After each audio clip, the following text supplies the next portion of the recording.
Good morning dear students.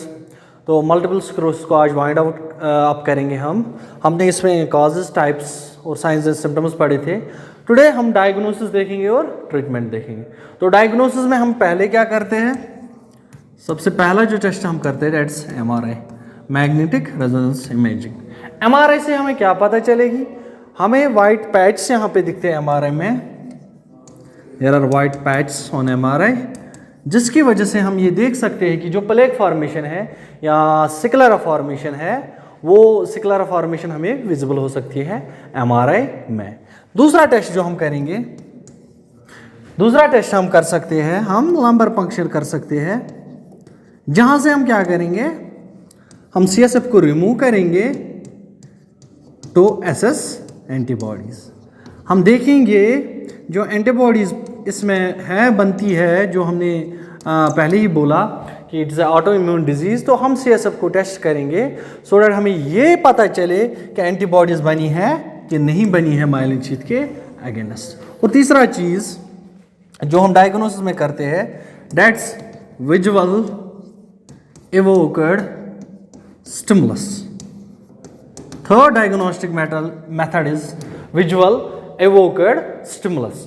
देते हैं एक पेशेंट को, और विजुअल स्टिमुलस में क्या होता है, जब हम विजुअल स्टिमुलस पेशेंट को देखते हैं तो उसका एक्शन पोटेंशियल रिड्यूस हो जाता है।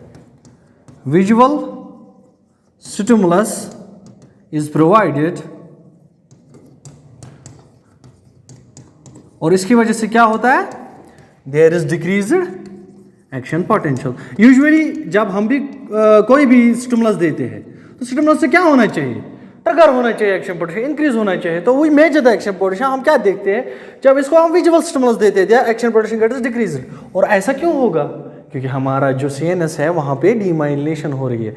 माइलिन शीथ का काम क्या है, सिग्नल को ट्रांसमिट करना, it increase the speed of nervous impulses. Now myelin is degraded, nervous impulse will not travel, it will not travel, that means there will be a decrease in action potential.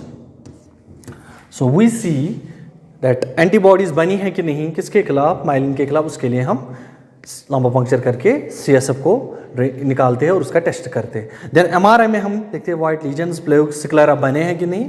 तो MRI is our diagnostic. Third is visual evoked stimulus. Mainly हम यही test करते हैं multiple sclerosis में detect करने के लिए। Another thing is we assess the pleocytosis, that is increased macrophages and lymphocytes, increased macrophages and lymphocytes, because we know, अगर आपने पहले वाले पार्ट्स नहीं देखे हैं उसमें आप देखेंगे कैसे पैथोफिजियोलॉजी क्या है इसकी और कैसे अटैक होता है माइलिन शीथ को। उसमें माइक्रोफाजेस कैसे एंट्री करते हैं, लिम्फोसाइट जो हमने पढ़ा वो कैसे आते हैं और कैसे फिर माइलिन डिजेनरेट होता है। तो अगर पिलियोसाइटोसिस है, pleocytosis means if there is increased number of microphages and lymphocytes, हम ये बोल सकते हैं कि पेशेंट को मल्टीपल स्क्लेरोसिस है। Now treatment.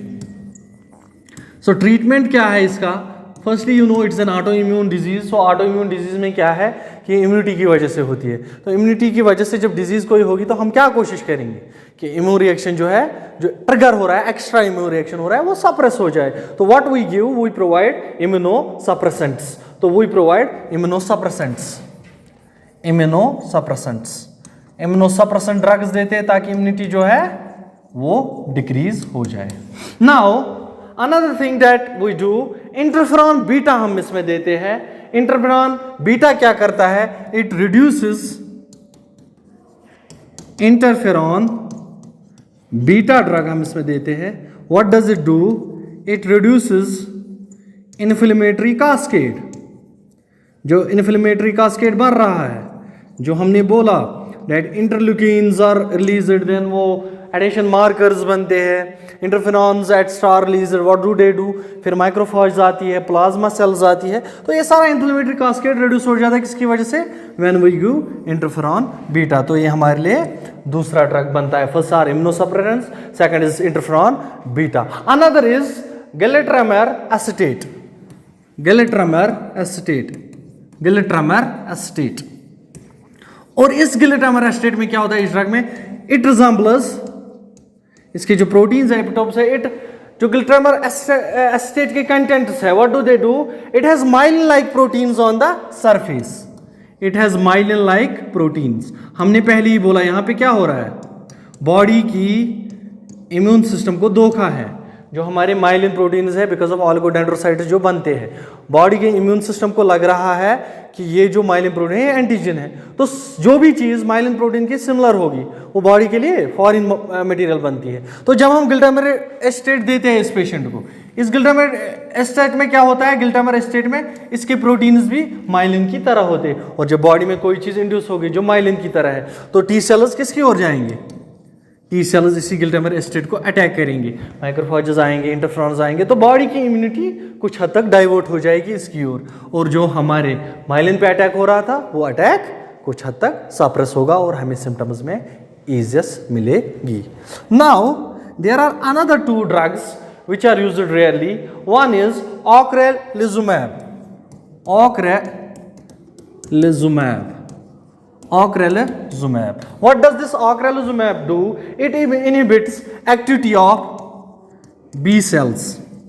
जो बी प्लाज्मा सेल्स है जिसकी वजह से फिर एंटीबॉडीज बनती है, सेल मीडिएटेड इम्यूनिटी जो बनाते हैं, जो आईजीजी रिलीज होता है फिर आईजीजी बनता है, इस एक्टिविटी को ये कम करते हैं, जिसकी वजह से फैगोसाइटोसिस कम होती है, जिसकी वजह से माइलिन पे अटैक कम होता है। तो ऑक्रेलुजुमैब क्या करता है, it reduces the level of B cells and plasma cells, hence by decreasing the effect of autoimmune reaction on the myelin sheath. Another drug is natalizumab. What does natalizumab do? It inhibits B and T lymphocytes to cross the blood-brain barrier.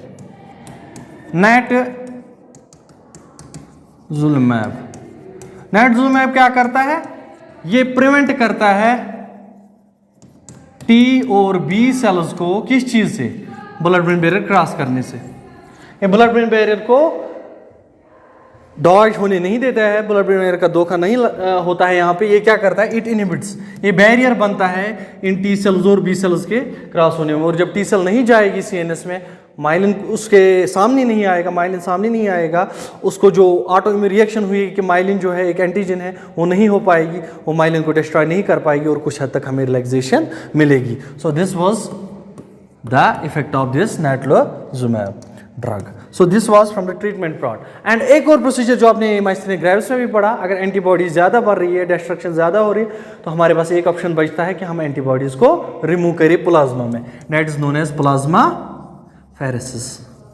और plasmapheresis से हम क्या करते हैं, plasma pheresis से हम करते हैं रिमूवल। उसमें हमारा जो है एक मैकेनिज्म होता है बाज़ाब्ता, जिसकी वजह से हम प्लाज्मा को रिमूव करते हैं और एंटीबॉडीज़ जो है एक्सेस एंटीबॉडीज़ को ड्रेन करके प्लाज्मा को वापस पेशेंट में डालते हैं, जिसकी वजह से रिलीफ मिलता है सिम्टम्स में, क्योंकि जब एंटीबॉडीज़ कम होगी तो इम्यून अटैक भी सप्रेस हो जाएगा। This was another treatment. So ये था हमारा मल्टीपल स्क्लेरोसिस, जो कि होता है because our immunity, our T cells attack the cross the blood barrier and attack the myelin sheath. And when they attack the myelin sheath, there is disturbance in the conduction of potential which results in cognitive, sensory and muscular symptoms। और उसमें हमने याद रखना है main, जो मैंने परसों भी बोला, 4 कॉर्ड्स न्यूरोलॉजिकल ट्रायड, जिसमें निस्टैग्मस, डिसार्थिया और इंटेंशन ट्रेमर्स के सिम्टम्स आते हैं। So that's all about multiple sclerosis.